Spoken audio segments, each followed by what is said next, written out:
વિદ્યાર્થી મિત્રો, ગઈ વખતે આપણે જે સંબંધ હતો એ જોયું, એની વાત કરી, સંબંધના પ્રકારની વાત કરી અને એના કેટલાક એક ઉદાહરણ પણ જોયેલું.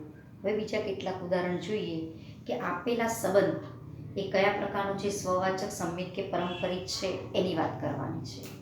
તો અહીંયા સંબંધ આર એ ગણ ટી પર વ્યાખ્યાયિત છે. આ ટી પર વ્યાખ્યાયિત સંબંધ આર આવો છે. હવે આ સંબંધ સ્વવાચક, સંમિત કે પરંપરિત છે કે નહીં એની વાત કરીએ. તો સ્વવાચક માટે પ્રત્યેક ટી1 તમે ટીમાંથી લો. જો ટી1 આરમાં મળે તો આર એ સ્વવાચક છે. ટી1 બિલોંગ્સ ટુ આર હોય જ. કેમ? કારણ કે ટી1 એ ટી1 ને એકરૂપ જ હોય. અહીંયા એકરૂપ અને સમરૂપ બે ત્રિકોણની વાત કરવાની. અહીંયા આપણને શું આપેલું છે? ટી એ સપોઝ સમજો કે આ બોર્ડ છે, એક સમતલ છે. સમતલમાં અલગ અલગ પ્રકારના ત્રિકોણ આપ્યા છે. કોઈ લઘુકોણ, કોઈ ગુરુકોણ, કોઈ કાટકોણ, ગમે તે ત્રિકોણ આપ્યા છે. હવે એમાંથી એવા બે ત્રિકોણો લેવાના કે જે ટી1 એ ટી2 ને એકરૂપ હોય. એવા બે ત્રિકોણો વચ્ચે સંબંધ હોય તો એવા ત્રિકોણોને આરમાં લીધેલા છે. હવે અહીંયા આર સ્વવાચક, સંમિત કે પરંપરિત છે કે નહીં એની વાત કરવી છે. હવે આગળ પણ આપણે એક દાખલો જોયો કે સંબંધ આર એ ગણ એ પર વ્યાખ્યાયિત હતો. અહીંયા સંબંધ આર એ ટી ગણ પર વ્યાખ્યાયિત હતો. સ્વવાચક માટે આપણે શું લેતા હતા? પ્રત્યેક એ બિલોંગ્સ ટુ એ માટે એ આરમાં આવે તો આર સ્વવાચક. તો એની જગ્યાએ મારી પાસે અહીંયા ટી ગણ છે, બરોબર. ટી એટલે અહીંયા ત્રિકોણોનો ગણ છે, સમતલના બધા જ ત્રિકોણોનો ગણ છે. તો મારે એ તરીકે મેં ધારો કે ટીમાંથી સભ્ય લેવું હોય તો ત્રિકોણ જ લેવું પડે. ધારો કે ટી1 બિલોંગ્સ ટુ ટી લીધો તો ટી1 જો આરમાં થાય તો આર સ્વવાચક. મેં લખ્યું કે ટી1 બિલોંગ્સ ટુ આર હોય જ. કેમ? કારણ કે ટી1 એ ટી1 ને એકરૂપ હોય જ, કારણ કે બંને ત્રિકોણ એક જ છે. ટી1 એટલે કે પોતાની એકરૂપ હોય જ. હવે અહીંયા એકરૂપ ને સમરૂપ ત્રિકોણો વસ્તુ સમજી લઈએ. ધારો કે અમે બે ત્રિકોણો દોર્યા છે એક જ જેવા.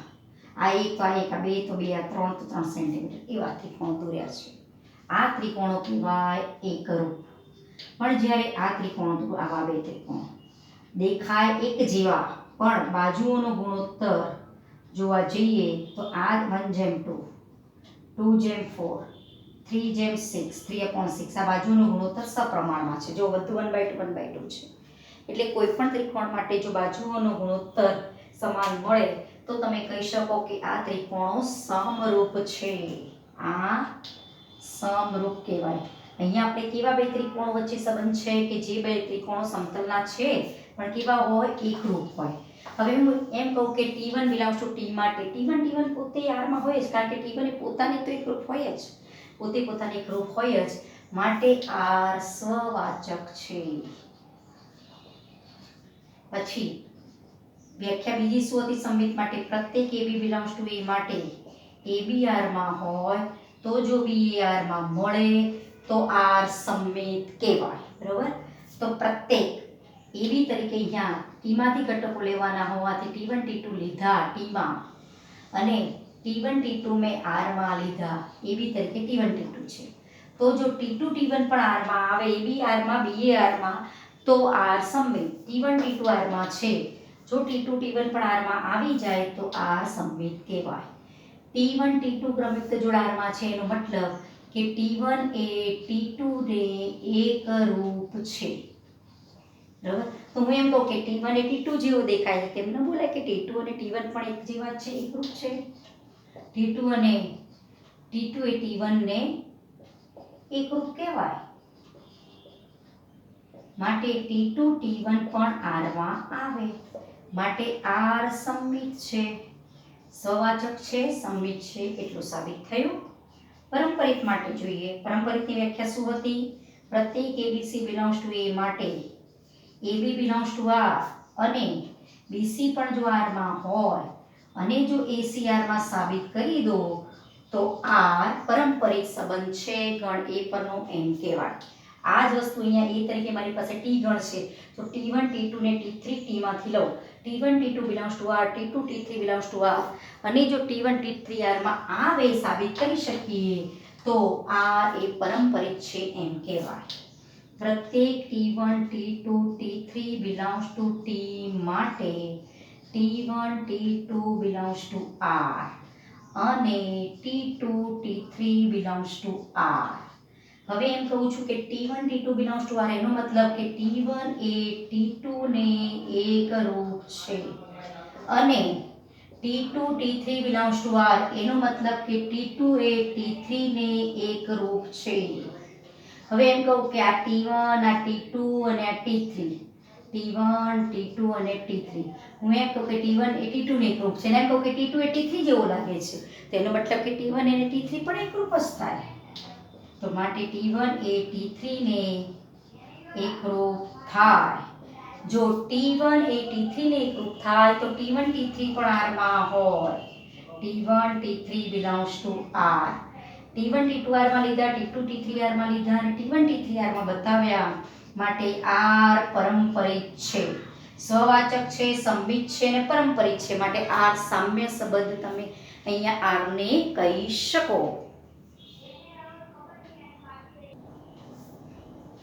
હવે જુઓ બીજું ઉદાહરણ છે નંબર 3. હવે અહીંયા છે L એ સમતલમાં આવેલી બધી જ રેખાઓનો ગણ. બધી રેખાઓનો ગણ છે. આ L પર વ્યાખ્યાયિત સંબંધ R આવું છે. હવે ધારો કે સમજો કે આ સમતલ છે. સમતલમાં બધી રેખાઓ, કોઈ બે રેખાઓ સમાંતર હોય, કોઈ બે રેખાઓ એકબીજીને લંબ હોય, કોઈ બે રેખાઓ એકબીજીને છેદતી હોય, કોઈ એવી પણ રેખાઓ હોય કે સંપાતી હોય. આ બધું જ હોઈ શકે સમતલમાં અને કોઈ રેખા આમ હોય બીજી કોઈ રેખા આમ હોય. ગમે તેવી રેખાઓ છે બધી જ રેખાઓ આ સમતલમાં ધારો કે આવેલી છે. L એ રેખાનો ગણ લીધો છે કે જે સમતલમાં આવેલી છે. હવે આ L પર વ્યાખ્યાયિત સંબંધ આવો લીધેલો છે કે એવી L1 L2 રેખાઓ R માં છે કે જે L1 એ રેખા L2 ને લંબ હોય. હવે અહીંયા આ સંબંધ L પર વ્યાખ્યાયિત છે એટલે L1 અને L2 મારે L માંથી લેવા પડે. હવે આ સંબંધ સ્વવાચક, સંમિત કે પરંપરિત છે કે નહીં ચેક કરીએ. તો પ્રત્યેક L belongs to L માટે હવે હું એમ કહું કે જો LL R માં આવી જાય, પ્રત્યેક L belongs to L માટે LL R માં આવે તો R સ્વવાચક કહેવાય. પ્રત્યેક L belongs to L માટે LL રેખા R માં ન આવે કારણ કે L એ L ને લંબ હોય તો જ LL R માં આવે. અહીંયા કેવા L1 L2 R માં લીધા છે કે જે L1 એ L2 રેખાને લંબ હોય એવા જ બે રેખાઓ L1 L2 R માં લીધી છે.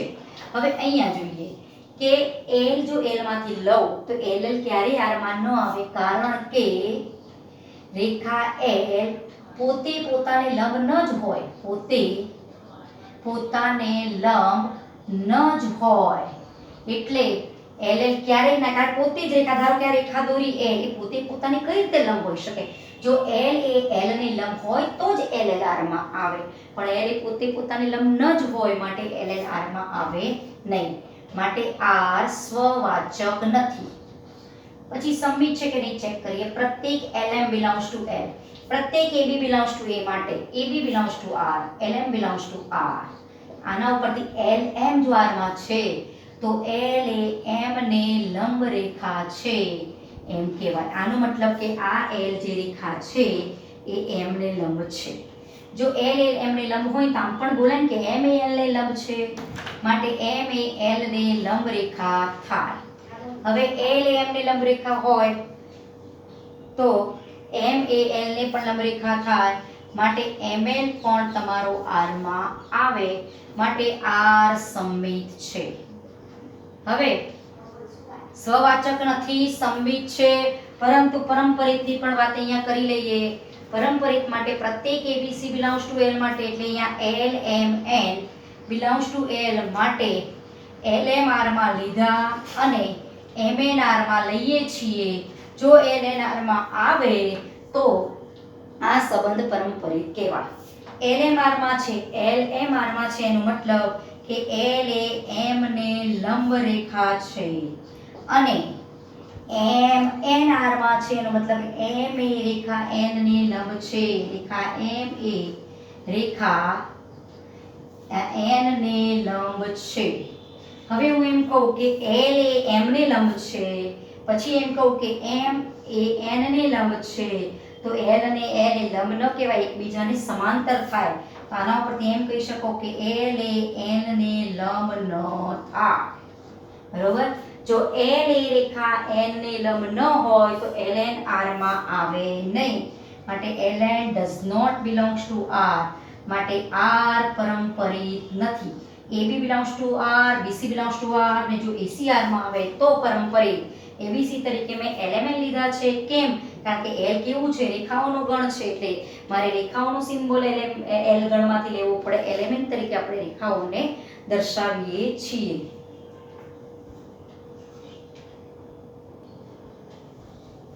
હવે જોઈએ આપણે ઉદાહરણ નંબર 5. ઉદાહરણ 4 તો આવડે એવું છે, ખાલી યાદીની રીતે આપી દીધો છે સંબંધ, અને એ સંબંધ સ્વવાચક સંમિત કે પરંપરિત છે કે નહીં એ તો આપણે વિડિયો 1 માં એની માહિતી જોઈ છે. હવે આ સંબંધ લઈએ. z પર વ્યાખ્યાયિત સંબંધ r બરાબર એવા ab નો ગણ છે કે જ્યાં 2 એ a b નો અવયવ છે. a b નો અવયવ 2 હોય એનો મતલબ કે a b બરાબર 2 into સમથિંગ પદ ગમે તે હોય. આને એમ પણ બોલાય કે a b એ 2 નો ગુણિત છે, એમ પણ બોલાય. બરોબર. અથવા એમ પણ બોલાય કે a b એ 2 વડે વિભાજ્ય છે, કારણ કે 2 into સમથિંગ પદ આવતા હોય તો સંખ્યા 2 વડે વિભાજ્ય ક્યારે હોય? કે જ્યારે સંખ્યામાં બે અવયવ હોય તો એ સંખ્યા બે વડે વિભાજ્ય હોય. હવે આ સંબંધ સ્વવાચક સંમિત કે પરંપરિત છે કે નહીં એ ચેક કરીએ. હવે આ સંબંધ કયા ગણ ઉપર વ્યાખ્યાયિત છે? z ઉપર. તો ab શેમાંથી લેવાના? z માંથી. હવે પ્રત્યેક a belongs to z માટે a r માં આવે જ. કેમ? કારણ કે a r માં આવવા માટે 2a a એટલે કે 0 નો અવયવ હોવો જોઈએ. કારણ કે 2a a એટલે કે 0 નો અવયવ છે. કેમ? કારણ કે 0 બરાબર 2 into 0 લખાય કે 2 એ 0 નો અવયવ કહેવાય. ધારો કે લખું કે 6 તો 6 બરાબર 2 into 3 લખાય તો 2 એ 6 નો પણ અવયવ કહેવાય, 8 નો પણ કહેવાય, 12 નો પણ કહેવાય. બધી જ બેકી સંખ્યાનો અવયવ 2 હશે જ. માટે a r માં હોય જ, એટલે લખ્યું છે a r માં હોય એનો મતલબ કે a એટલે કે 0, 2 એ 0 નો અવયવ છે. માટે a r માં છે, માટે r સ્વવાચક છે. પછી સંમિત છે કે નહીં જોઈએ. પ્રત્યેક ab belongs to z માટે ab r માં લઈએ છીએ અને જો bar માં સાબિત થઈ જાય તો r સંબંધ એ સંમિત છે એમ કહેવાય. a br માં છે એનો મતલબ કે 2a a b નો અવયવ છે. ધારો કે એમ કહું કે a b બરાબર 2 into સમથિંગ પદ. તો આમાંથી માઇનસ કોમન કાઢું ને અહીંયા માઇનસ સામે આપું તો આમ પણ લખાય 2 into -n. તો જો 2 એ a b નો અવયવ હોય તો b a નો અવયવ પણ 2a b a નો પણ અવયવ જ હોય. એટલે લખી શકીએ કે 2a b a નો અવયવ પણ હોય. માટે જો 2a b a નો અવયવ હોય તો ba પણ r માં આવે. ba belongs to r. ab r માં લીધા હતા, ba r માં સાબિત કર્યા, માટે r સંમિત છે. સંમિત છે, સ્વવાચક છે અને પરંપરિતની વાત કરીએ તો પ્રત્યેક abc belongs to z માટે ab r માં લેવાના અને bc r માં લીધા. જો ac r માં સાબિત કરી દઈએ તો આ સંબંધ પરંપરિત છે તેમ કહેવાય. હવે ab r માં છે, ab r માં છે એનો મતલબ કે 2 એ a b નો અવયવ છે અને BCR માં છે, BCR માં છે એનો મતલબ કે 2 એ b c નો અવયવ છે. બરોબર. હવે 2 એ a b નો અવયવ છે એનો મતલબ કે a b બરાબર 2 into m.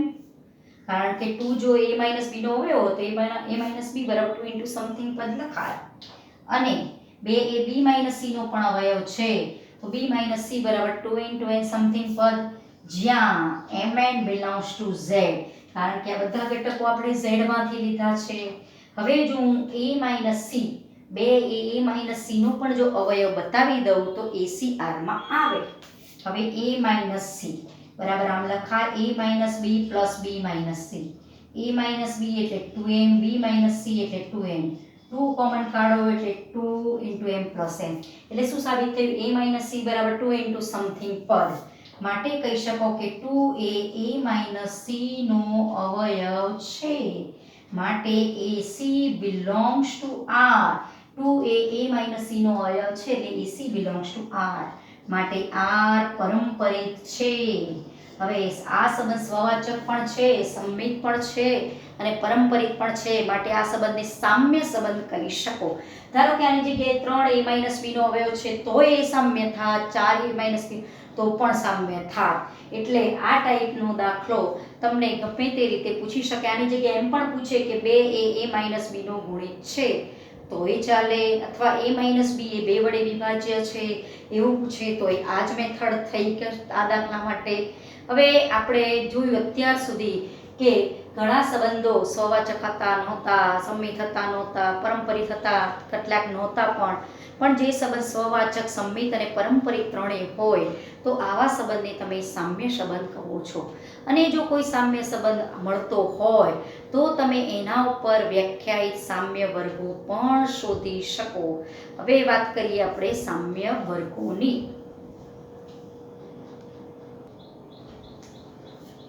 હવે જોઈએ આપણે આગળ વાત સામ્ય વર્ગ. સામ્ય વર્ગ કઈ રીતે વ્યાખ્યાયિત થાય?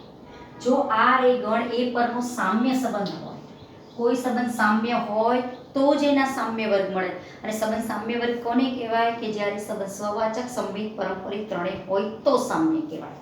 હવે એમ કીધું છે કે R એ ગણ A પર વ્યાખ્યાયિત સામ્ય સંબંધ છે તો x ને સમાવતો સામ્ય વર્ગ. જ્યારે R સંબંધ જો ગણ A પર વ્યાખ્યાયિત હોય તો જે તે ઘટકને સમાવતો સામ્ય વર્ગ જો શોધવો હોય તો તે ઘટક પણ એ ગણમાંથી જ લેવાનો રહેશે.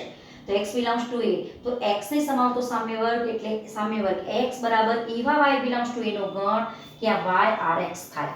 y rx નો મતલબ કે yx belongs to R. ધારો કે R માં મારી પાસે 1 2 2 3 ક્રમયુક્ત જોડો હોય તો એમ લખાય કે 1 2 belongs to R. તો આને તમે આમ પણ લખી શકો 1 R2 અને 2 3 belongs to R છે 2 R3 પણ લખી શકો. એ સંદર્ભે મેં અહીંયા લખેલું છે કે 1 R2 બરોબર.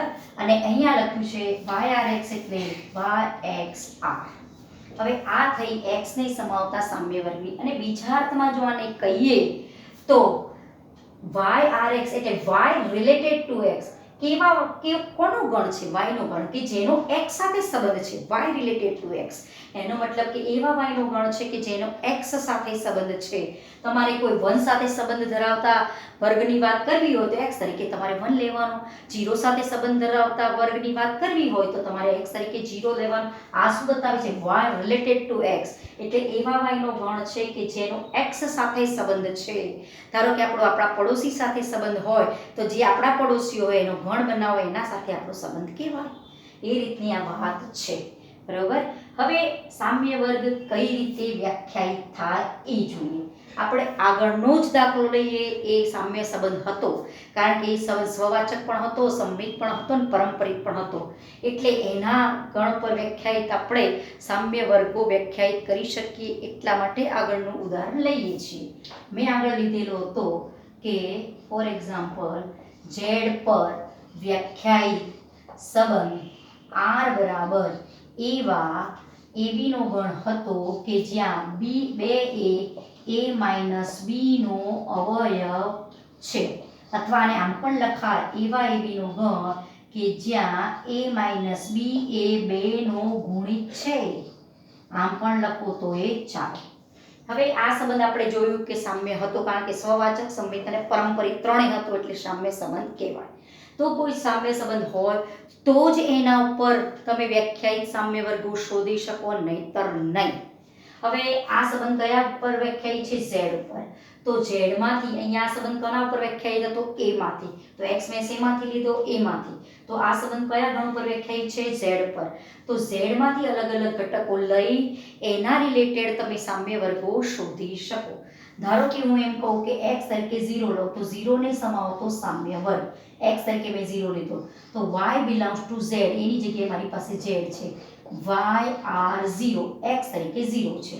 તો આ શું થઈ ગયું? y belongs to z such that y0 belongs to r. આવું થયું.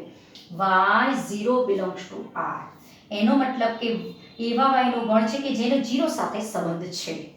હવે આપણે એવા y શોધવાના કે y0 r માં આવે. y0 r માં આવવું એનો મતલબ કે એવા y શોધવાના રેટ y0 એવી જો r માં હોય તો 2a b નો અવયવ છે. જો y0 r માં હોય તો 2a y 0 નો અવયવ છે. એબી તરીકે મારી પાસે અહીંયા y0 છે. એબી કેવા r માં છે કે જે બે a b નો અવયવ હોય એવા એબી r માં છે.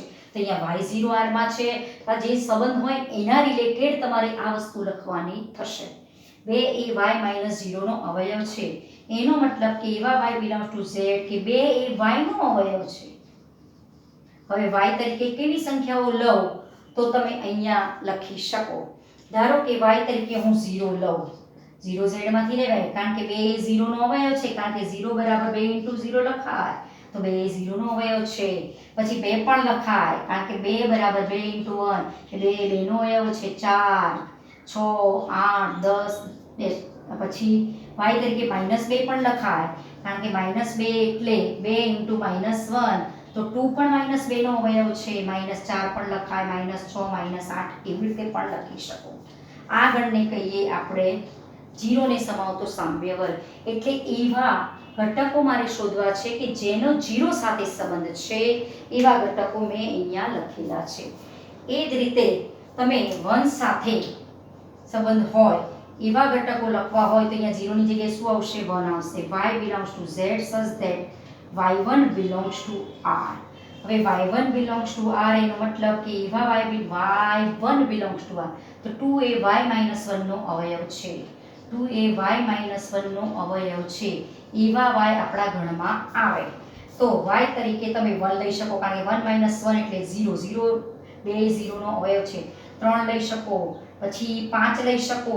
ધારો કે 2 વડે 2 નો અવયવ હોય 2 કોઈ સંખ્યાનો અવયવ તો 2 2 ના ગાળે સંખ્યાઓ મળશે.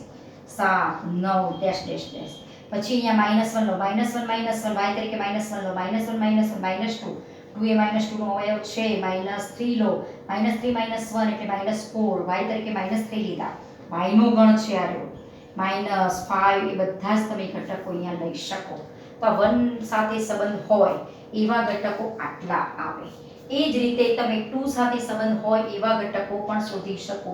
2 ને સમાવતો સામ્ય વર્ગ એટલે એવા y belongs to z નો ગણ કે અહીંયા હું સીધું જ મૂકી દઉં છું. y2 belongs to r. y2 belongs to r. y belongs to z such that y2 r માં છે એનો મતલબ કે 2 એ y - 2 નો અવયવ છે. બરોબર. હવે એવા y શોધવાના કે એમાંથી 2 બાદ કરો તો જે સંખ્યા મળે એ સંખ્યાનો 2 અવયવ હોય. ધારો કે હું y તરીકે 2 લઉં તો 2 - 2 0 0 2 એ 0 નો અવયવ છે. કારણ કે 0 બરાબર 2 * 0 લખાય તો 2 એ 0 નો અવયવ કહેવાય. પછી 4 લો 6 લો 4 - 2 એટલે 2 2 એ 2 નો અવયવ છે.